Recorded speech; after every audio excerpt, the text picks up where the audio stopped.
Many connoisseurs agree that Jamaica Blue Mountain coffee is one of the world's best. It is a signature elite rare coffee. But what exactly is it? Jamaica Blue Mountain coffee can claim its origins from a decision taken by a French king in the 18th century. In 1723, King Louis XV sent 3 coffee plants to the French colony of Martinique, 1,900 kilometers southwest of Jamaica. 5 years later, in 1728, Sir Nicholas Laws, governor of Jamaica, received a gift of 1 coffee plant from the governor of Martinique. The rest is history. This 1 plant was nurtured and a plantation grown. Within 9 years, the first coffee was exported and the Jamaican coffee industry was born. Jamaica Blue Mountain coffee is a globally protected certification mark for coffee that comes from the Blue Mountain area of Jamaica. Arabica coffee loves the nitrogen and phosphorus-rich soil of Jamaica and nowhere else better than the steep elevations of the Blue Mountains. Located north of Kingston on the eastern side of the island, the Blue Mountains rise to altitudes of 2,350 meters. The coffee being cultivated is mostly Arabica typica. The coffee thrives in the fertile volcanic soil with its regular rainfall and, most importantly, under the island's misty cloud cover to shade it from the burning sun. All these factors combine to yield a coffee of exceptional sweetness and aroma, rich flavour and full body with mild acidity. No wonder then that James Bond called it the most delicious in the world in Ian Fleming's novel Live and Let Die.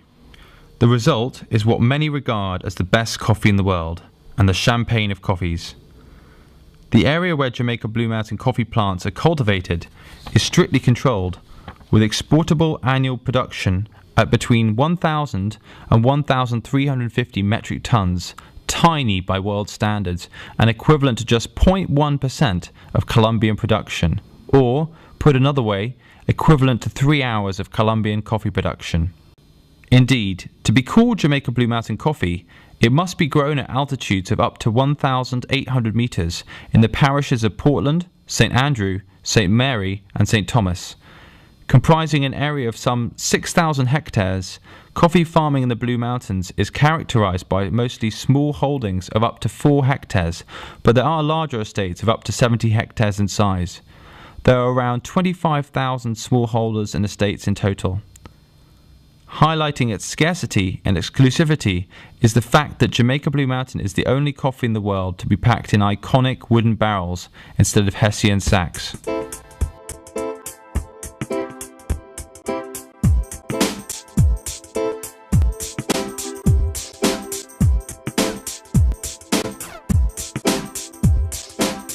All Jamaica Blue Mountain coffee must go through the Coffee Industry Board, where the green coffee is rigorously inspected as to screen size, colour, humidity, defects and cup quality before it's passed and certified for export.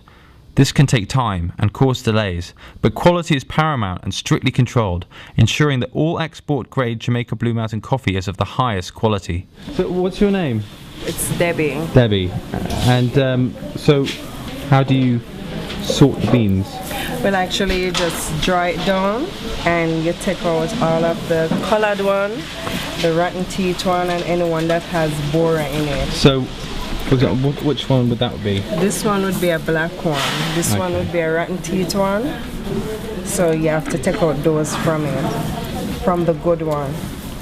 Today, with annual production of Jamaica Blue Mountain coffee remaining very low, Jamaica Blue Mountain remains as ever elusive, luxurious, treasured and delicious.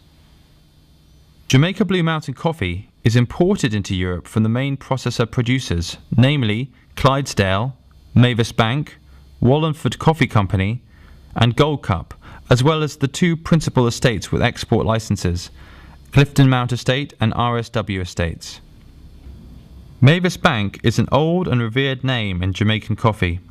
Mavis Bank maintains their pulpery and dry mill jointly in St. Andrews in the Blue Mountains.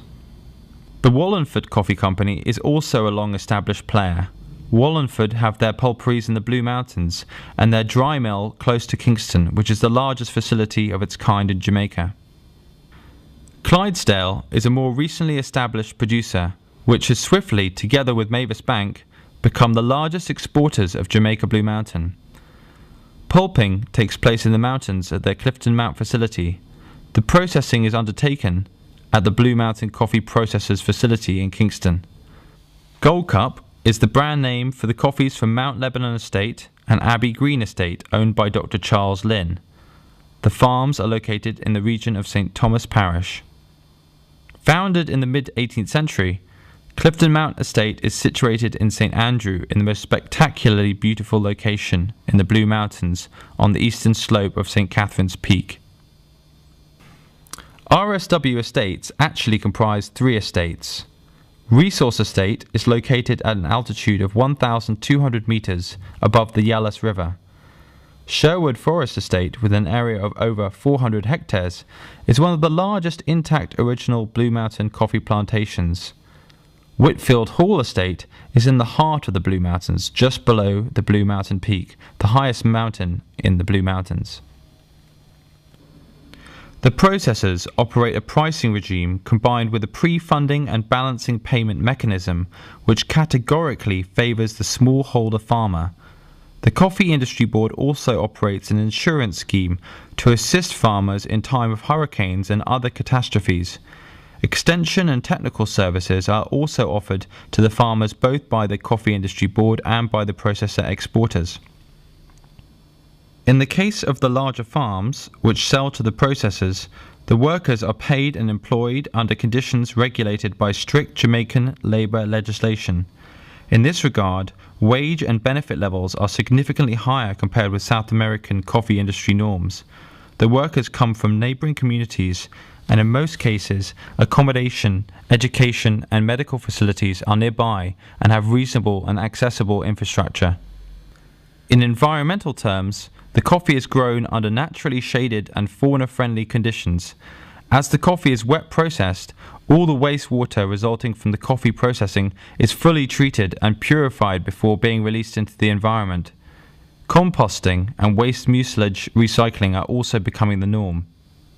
Jamaica Blue Mountain coffee has a subtle, sophisticated cup. An exquisite balance of aroma, body and acidity is combined to make Jamaica Blue Mountain a very special coffee. But it is the mellow, sweet and creamy aftertaste that separates this unique coffee from all others, with a mild, smooth acidity and hints of chocolate with floral undertones. No wonder it has been the quintessential connoisseur favourite for so many years.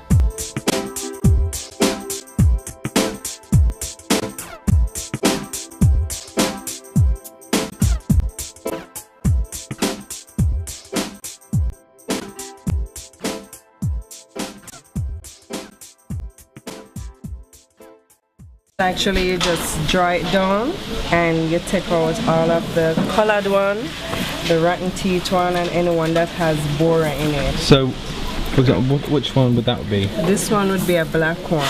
This one would be a rotten teeth one. So you have to take out those from it, from the good one. Today, with annual production of Jamaica Blue Mountain coffee remaining very low, Jamaica Blue Mountain remains as ever elusive, luxurious, treasured and delicious.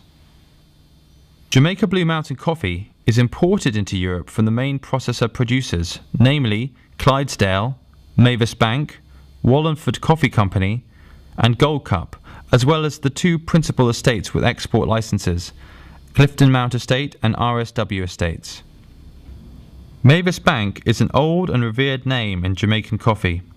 Mavis Bank maintains their pulpery and dry mill jointly in St. Andrews in the Blue Mountains. The Wallingford Coffee Company is also a long-established player. Wallingford have their pulperies in the Blue Mountains and their dry mill close to Kingston, which is the largest facility of its kind in Jamaica. Clydesdale is a more recently established producer, which has swiftly, together with Mavis Bank, become the largest exporters of Jamaica Blue Mountain. Pulping takes place in the mountains at their Clifton Mount facility. The processing later, in 1728, Sir Nicholas Laws, Governor of Jamaica, received a gift of 1 coffee plant from the Governor of Martinique. The rest is history. This one plant was nurtured and a plantation grown. Within 9 years, the first coffee was exported and the Jamaican coffee industry was born. Jamaica Blue Mountain Coffee is a globally protected certification mark for coffee that comes from the Blue Mountain area of Jamaica. Arabica coffee loves the nitrogen and phosphorus-rich soil of Jamaica and nowhere else better than the steep elevations of the Blue Mountains. Located north of Kingston on the eastern side of the island, the Blue Mountains rise to altitudes of 2,350 meters. The coffee being cultivated is mostly Arabica typica. The coffee thrives in the fertile volcanic soil with its regular rainfall and, most importantly, under the island's misty cloud cover to shade it from the burning sun. All these factors combine to yield a coffee of exceptional sweetness and aroma, rich flavour and full body with mild acidity. No wonder then that James Bond called it the most delicious in the world in Ian Fleming's novel Live and Let Die. The result is what many regard as the best coffee in the world and the champagne of coffees. The area where Jamaica Blue Mountain coffee plants are cultivated is strictly controlled with exportable annual production. Jamaica Blue Mountain Coffee is a globally protected certification mark for coffee that comes from the Blue Mountain area of Jamaica. Arabica coffee loves the nitrogen and phosphorus-rich soil of Jamaica and nowhere else better than the steep elevations of the Blue Mountains. Located north of Kingston on the eastern side of the island, the Blue Mountains rise to altitudes of 2,350 meters. The coffee being cultivated is mostly Arabica typica. The coffee thrives in the fertile volcanic soil with its regular rainfall and, most importantly, under the island's misty cloud cover to shade it from the burning sun. All these factors combine to yield a coffee of exceptional sweetness and aroma, rich flavour and full body with mild acidity. No wonder then that James Bond called it the most delicious in the world in Ian Fleming's novel Live and Let Die. The result is what many regard as the best coffee in the world and the champagne of coffees. The area where Jamaica Blue Mountain coffee plants are cultivated is strictly controlled with exportable annual production at between 1,000 and 1,350 metric tons, tiny by world standards and equivalent to just 0.1% of Colombian production, or, put another way, equivalent to 3 hours of Colombian coffee production. Indeed, to be called Jamaica Blue Mountain Coffee, it must be